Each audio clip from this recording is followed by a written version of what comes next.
కర్నూలు జిల్లా సి బెడగల మండలం పొలకల గ్రామంలో మట్టి తవ్వకాల వివాదం ఒక యువకుడి హత్యకు దారితీసింది. గ్రామానికి చెందిన జగన్ అనే యువకుడు గురుతిప్ప సమీపంలోని బ్రాహ్మణ దొడ్డిలో జరుగుతున్న ఎర్రమట్టి తవ్వకాలను అడ్డుకున్నాడు.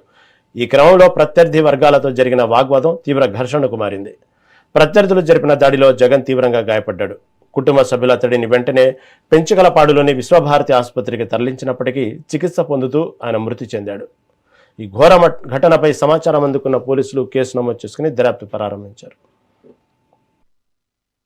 కందిరేసుకున్నాక 7 ఏం చేసినాడు, పత్తేసినాము. పత్తేసుకుంటే మొలిచిందో లేదో అని సున్నితమేడు వానబడింది కదా, పత్తేసి 10 దినాలే ముందసారి వానకేసినాడు. మొలిచిందో లేదో చూసి వస్తామా అని పోయినాడు. సరే నన్ను పోయిరా అని చెప్పిన. ఫస్ట్ కారు వేసుకొని పోయినాడు.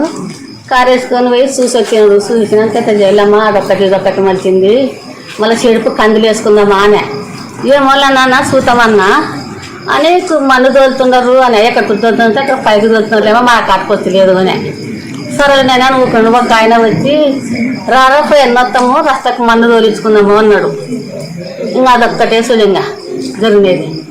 ఇంటికన్నా చెప్పడము. ఇంకా పోయిన తర్వాత ఏం చేయగలరో ఏం లేదో పోయి సరిగా 30-40 మంది పోయి కొట్టినారు. కొట్టిన వాళ్ళు చంపిన వాళ్ళ అమరు, మా యేసు, వాడు దేవరాజు, వాని పేరు పూతగాడు అంటలే, పూతగాడు, దావీదు, అంతా ఒక 10 మనుషులు. ఇంకా మందిలో నాకు పేర్లు గుర్తుపట్టలేదు సార్. ఇంకా దండిగా పోయినారు. పొలకల్లే. చనిపోయినప్పుడు జగన్ ఏమైతే కొడుకు.